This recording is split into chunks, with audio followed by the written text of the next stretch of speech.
2019 నుంచి 24 వరకు ఆంధ్రప్రదేశ్ లో చీకటి రోజులు చూసాం. గత ప్రభుత్వం 5 ఏళ్లలో 10 లక్షల కోట్ల అప్పు చేసింది. రాష్ట్రాన్ని 30 ఏళ్లు వెనక్కి నెట్టేశారు. గత ప్రభుత్వ హయాంలో అభివృద్ధికి అడ్రస్ లేకుండా పోయింది. 2024 ఎన్నికల్లో ప్రజలు ఒక చరిత్ర సృష్టించారు. 94% స్ట్రైక్ రేట్, 164 సీట్లతో ఎన్డీఏ ప్రభుత్వాన్ని గెలిపించి రికార్డులు బద్దలు కొట్టారు. డబుల్ ఇంజన్ సర్కార్ తో రాష్ట్రం చీకటి నుంచి వెలుగు వైపు తొలి అడుగు వేసింది. గౌరవ ప్రధానమంత్రి నరేంద్ర మోడీ గారు, గౌరవ ముఖ్యమంత్రి చంద్రబాబు నాయుడు గారు, ఉప ముఖ్యమంత్రి పవన్ అన్న గారు కలిసి ఈ రోజు ఆంధ్ర రాష్ట్రంలో సుపరిపాలన అందిస్తున్నారు.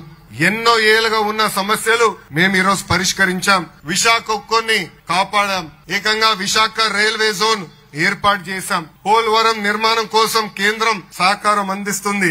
అమరావతి నిర్మాణం కోసం కేంద్రం నుంచి రావాల్సిన నిధులు కూడా ఈ రోజు వస్తున్నాయి. ఏకంగా రాయలసీమ కూడా ఇండస్ట్రియల్ కారిడార్ ఏర్పాటుకు కేంద్ర ప్రభుత్వం నిధులు కేటాయిస్తాం జరిగింది. మన ప్రభుత్వం నినాదం ఒకటే, ఒకే రాష్ట్రం ఒకే రాజధాని, కానీ అభివృద్ధి వికేంద్రీకరణ.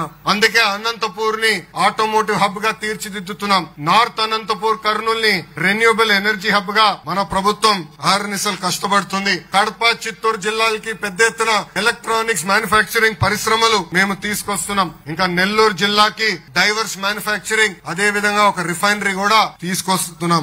ఇంకా ప్రకాశం జిల్లాని ఏకంగా సిబిజీ హబ్ గా మేము తయారు చేస్తున్నాం. ఇంకా గుంటూరు, కృష్ణా జిల్లాకు వచ్చి కేవలం రాజధాని కాకుండా భారతదేశానికి ఒక క్వాంటమ్ వ్యాలీ హబ్ గా మేము తయారు చేయబోతున్నాం. ఇంకా ఉభయ గోదావరి జిల్లాలో ఆక్వాని, డిఫెన్స్ పరిశ్రమల్ని పెద్ద ఎత్తున మేము ప్రోత్సహిస్తున్నాం. ఉత్తరాంధ్రకి pharma, IT, medical devices manufacturing, ఒక స్టీల్ హబ్ గా కూడా మన ప్రభుత్వం తీర్చిదిద్దుతుంది.